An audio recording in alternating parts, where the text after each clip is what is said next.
आज good returns पर हम सेलिब्रेट कर रहे हैं इंटरनेशनल वुमेन्स डे। एक ऐसा दिन जो सिर्फ सेलिब्रेशन का नहीं बल्कि रिफ्लेक्शन और एम्पावरमेंट का भी है। आज हम बात करने वाले हैं वुमेन्स फाइनेंशियल इंडिपेंडेंस के बारे में, करियर ग्रोथ और स्मार्ट मनी डिसीजन के बारे में। और ये सब का how does it impact a persons mental health, क्योंकि आज के टाइम में फाइनेंशियल फ्रीडम ही रियल एम्पावरमेंट है। आज इस खास डिस्कशन के लिए हमारे साथ जुड़ी है सौमिनी मेनन, जो कि डेवलपमेंटल और काउंसलिंग साइकोलॉजिस्ट है, and she is the founder of being brave mental health services. Hello Soumini, how are you? Hi, Shruti. I'm really good. How are you? I am doing well. My first question to you is that how does financial independence impact women's mental health? ये मेरा पहला सवाल है। I think ये बहुत ही अच्छा सवाल है बिकॉज जब हम मेंटल हेल्थ की बात करते हैं तो मुझे लगता है ज्यादातर लोग फाइनेंशियल इंडिपेंडेंस या स्टेबिलिटी की तो बारे में सोचते ही नहीं है या पूछते भी नहीं है। And I think financial stability या इंडिपेंडेंस या उसके बारे में सोचना या thinking is directly impacts our mental health ना। तो for example we have to also understand कि फाइनेंशियल इंडिपेंडेंस डजंट मीन कि हम पैसे कमा रहे हैं या इनकम ला रहे हैं। We are also it is related to security, safety, decision making, choice making. कि हम अपने as a woman I can think about my future. मैं अपने फ्यूचर के बारे में सोच सकती हूँ, मैं अपने फ्यूचर के बारे में डिसीजंस ले सकती हूँ और मैं किसी पे डिपेंडेंट भी नहीं हूँ। ये मेरे को इतनी अंडरस्टैंडिंग होनी चाहिए और जब ये अंडरस्टैंडिंग आ जाती है तो एक एक फ्रीडम आ जाता है उसके साथ। एंड वो freedom I think is very important for feeling stress free, for feeling happy, content और खुश अपनी जिंदगी में। Very nicely put Soumini. Second question ये है मेरा कि ये जो मनी रिलेटेड स्ट्रेस है ना, ये हमारा specially for women it starts very early. So hmm. What is your view on that? हाँ, आई मीन आई अग्री कि काफी अर्ली स्टेज पे शुरू हो जाता है क्योंकि इंडियन सोसाइटी में स्पेशली एक नैरेटिव है कि women don't get involve in money matters. True. तो जब हम जैसे ही मतलब जब हम स्कूल कॉलेज पढ़ाई कर रहे होते हैं तो तब तक तो हम अपने घर में रह रहे होते हैं। पेरेंट्स आर लाइक कि हम आपकी एजुकेशन, इंडिया में mostly education is also taken care by the parents. Sure. Suddenly जब हम बाहर जाते हैं और हम जॉब स्टार्ट करते हैं या कुछ फैमिलीज में जब शादी हो जाती है and suddenly we are like कि हमें पैसे के बारे में कुछ पता नहीं है, हमें किसी ने कुछ सिखाया नहीं है, पर हमें घर चलाना है, हमें एजुकेशन के बारे में सोचना है, हमें इन्वेस्टमेंट्स करना है, पर किसी ने हमें सिखाया ही नहीं कि इस ये सब करते कैसे। तो तब ना हमारे अंदर एक डर बैठने लग जाता है और जब ये डर आ जाता है तो हमें फाइनेंशियल इनसिक्योरिटी ऐसे लगती है कि जैसे कोई मनी के बारे में कुछ बात कर रहे हैं तो हम स्ट्रेस हो जाते हैं कि अच्छा इसके लिए पैसे कहाँ से आएंगे, ये कहाँ पे जाएंगे। हमें काफी बार जब बैंक जाना होता है तो हम हमेशा बोलेंगे अपने हस्बैंड या फादर या कोई मेल फिगर को, ब्रदर को कि तुम मेरे साथ चलो, मुझे चीजें समझ नहीं आती। तो ये डर आई थिंक जैसे ही हम अपने अर्ली एडल्टहुड में आ जाते हैं ना शुरू हो जाती है एंड छोटे छोटे स्टेप्स में दिखाई देती है पर इवेंचुअली वो बहुत बड़ी बात बन जाती है। और how do we come out of that? How do we come out of that कि पता नहीं क्या होगा, पता नहीं अभी इन्वेस्ट करना चाहिए या नहीं। मतलब my my next question is on that कि even as, I am an urban woman, but yes, I deal with good returns. I know about stock market, but say Yes. for my mother, my mom hmm. is a small town person. उनको इतना idea नहीं है, उनको बस पता है FD है, वो उनका पति कर देंगे, या उनकी बेटियां देख लेंगी। लेकिन Yeah. इन्वेस्टमेंट करने के बारे में वुमेन इतना हेजिटेंट क्यों है? लाइक आई सेड कि वो एक नैरेटिव तो बना ही हुआ है हमारे हाँ। इंडियन सोसाइटी में कि men are the decision makers अपने हमारे फ्यूचर के बारे में, फाइनेंसेस के बारे में। आई थिंक कोई भी डर से लड़ने के लिए सबसे पहली स्टेप होती है क्यूरियोसिटी, मतलब सवाल पूछना। एंड ऐसे लोगों को अपने लाइफ में आइडेंटिफाई करना जिनसे आप ये सवाल पूछ सकते हो। तो वो अगर आपके फैमिली में नहीं है तो मे बी आपके सोशल सर्कल्स में, जैसे कि आपके कोई फ्रेंड्स हैं, अदर विमेन हैं, जैसे पुराने जमाने में वो किटी वाला सिस्टम होता था कि सारे housewives used to get together, वो पैसे जमा करते थे अपने लिए and maybe for the household. पर श्योर। इन सब चीजों में हम बात तो कर लेते हैं कि पैसे कलेक्ट करना है या उसका हमारे पास पैसे होने चाहिए, पर जब पैसे आ जाते हैं तो उसके साथ करना क्या है, उसके बारे में थोड़ी क्यूरियोसिटी दिखाना जरूरी है। एंड लाइक आई सेड, सबसे पहले ऐसे लोगों को ढूंढो जिनसे आप ये बातें कर सकते हो। आज तो हम टेक्नोलॉजी के टाइम में हैं, तो for our mothers, for older people, maybe even younger, थोड़े वीडियोस, इतने अच्छे अच्छे इंफॉर्मेशनल चीजें मिल जाती हैं ऑनलाइन। लाइक मैंने अपनी छोटी बेटी को एक बारी एक मनी क्लास में, जूम मीटिंग में कोविड के टाइम पे करवाया था, जहाँ पे छोटे बच्चों को, 10 ईयर ओल्ड्स को एक टीचर कॉन्सेप्ट ऑफ मनी सिखा रही थी।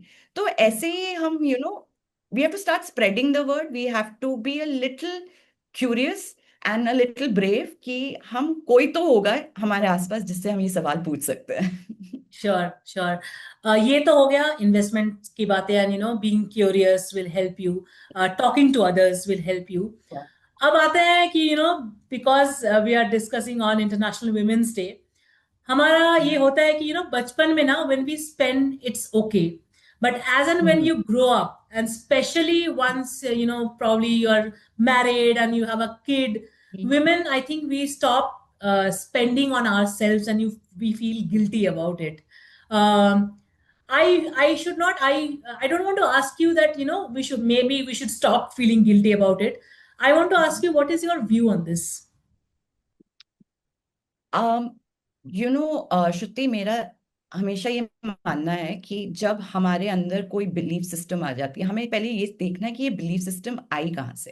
हम्म। एंड अगेन, जैसे मैं कह रही थी कि एक नैरेटिव है हमारे सोसाइटी में for generations, maybe centuries, कि मेन आर मनी होल्डर्स और मनी डिसीजन मेकर्स, मेकर। वैसे, डिसीजन मेकर्स। या वैसे ही देयर इज अ नैरेटिव कि विमेन के लिए नैरेटिव ये बना रहा है हमारे सोसाइटी में कि हमें दूसरों का ख्याल रखना है, पहले दूसरों के बारे में सोचो, फिर अपने बारे में। तो जब हम इस मेंटालिटी के साथ बड़े होते हैं, तो मनी भी तो उसी में आ जाता है ना, कि मैं अपने ऊपर कैसे खर्च कर सकती हूँ, पहले मैं अपने फैमिली, अपने मे बी इवन फ्रेंड्स, या किसी को कोई नीड है तो उनको हेल्प करेंगे। मेरे डिजायर्स को, as a woman, to keep my desires aside is a social programming, cultural conditioning हमारे सब में है। तो I agree, I am also a very educated urban woman, पर जब मुझे कभी कोई शॉपिंग करने के लिए जाना होता है, मैं करती हूँ, उसके बाद तो मैं भी सोचती हूँ कि इतना क्यों खर्च किया मैंने, क्योंकि ये हमारी अपब्रिंगिंग है कि take care of others. So right. I think first step is accepting कि दूसरों का ख्याल करना या देखना या उनके बेटरमेंट के लिए सोचना इज फाइन, पर उसमें हम भी इंक्लूडेड हैं, क्योंकि अगर मैं हैप्पी हूं, मैं खुश हूं, मैं कंटेंट हूं, तो मेरे आसपास भी तो लोग ही हैप्पी और खुश रहेंगे ना। राइट।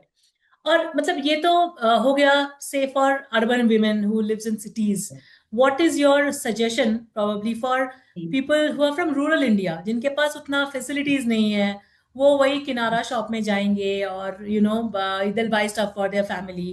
अगर खरीदना है, हमें कपड़े भी खरीदना है, तो सबसे पहले जाके बच्चों का, उसके बाद पति का, उसके बाद घर में सास ससुर हो, तो उनके लिए what is your message? In my experience, to be honest, मुझे कभी कभी लगता है कि rural women are a lot more independent and stronger than urban women. Hmm. अगर हम अपने ही घरों में देखें कि ये सारी rural city villages and town से ही आ रही हैं, all the ladies who are working, जो अपने बच्चे, अपने फैमिली सबको छोड़ के आते हैं, पैसे कमाते हैं। यस, उनके पास इतना नॉलेज नहीं होता कि हम इसको इन्वेस्ट करना चाहिए या कुछ करना चाहिए, क्योंकि वो सर्वाइवल मोड में है। बट जब आप सर्वाइवल मोड में होते हो, तो आप बहुत प्रैक्टिकल हो जाते हो, आपके पास इमोशंस के लिए टाइम नहीं होता। तो इसीलिए आई तो फील कि मतलब वो ही घर बनाते हैं, वो ही अपने बच्चों को पढ़ाते हैं, क्योंकि उनको लगता है कि नहीं, ये बाहर जाएंगे तभी तो मुझे ब्रेक मिलेगा। So I feel rural people, rural women specially, are much more stronger, we should learn from them. Oh my कि गॉड। अगर ये कर सकते हैं तो हम क्यों नहीं कर सकते, अगर वो सब कुछ छोड़ के कहीं और जाके काम कर सकते हैं, और अपने फैमिली का ख्याल रख सकते हैं, तो व्हाई नॉट। वरनास। And that itself creates a freedom for them, and जब वो फ्रीडम उनके पास आ जाती है, तो मे बी उनके पास मटेरियलिस्टिक चीजें ना हो, पर वो फ्रीडम से उनको जो लाइफ में जॉय मिलता है ना, वो वाली Joy, I don't think anyone can replace it. Nice, nice. Very well said, Zamini. Before I let you go, one more last question. We have a lot of Gen Z viewers for Good Returns, and उनके लिए ये question है specifically कि how can women, younger women, build emotional and financial resilience? Very good question. I think again, like I said, be curious. जब घर पे बड़े बात कर रहे होते हैं या इन्वेस्टमेंट्स के बारे में, कभी कभी like just sit down with your family members and ask them कि म्यूचुअल फंड्स क्या होता है, सिप क्या होता है, हमें किस एज पे इन्वेस्टमेंट करना चाहिए। अगर मैं बस 20 इयर्स काम करना चाहती हूँ और फिर रिटायर करना चाहती हूँ, तो फिर मेरे पास कैसी सेविंग्स होनी चाहिए। Ask the basic questions. पहले एक फाउंडेशन, लाइक जब हम पढ़ाई भी करते हैं हम एक फाउंडेशन क्रिएट करते हैं, फिर उसके बाद हम डिसाइड करते हैं कि 11th 12th में कौन सा सब्जेक्ट लेंगे, फिर कॉलेज में जाके क्या पढ़ाई करेंगे। तो पहले foundation, it's okay. I think in fact older people, जब यंग लोग उनके पास आके सवाल पूछते हैं ना, तो वो बहुत उनको अच्छा लगता है, उनको भी वो भी तो ज्ञान देना चाहते हैं, तो उनको अच्छा लगता है। तो बी क्यूरियस, इंफॉर्मेशन गैदर करो।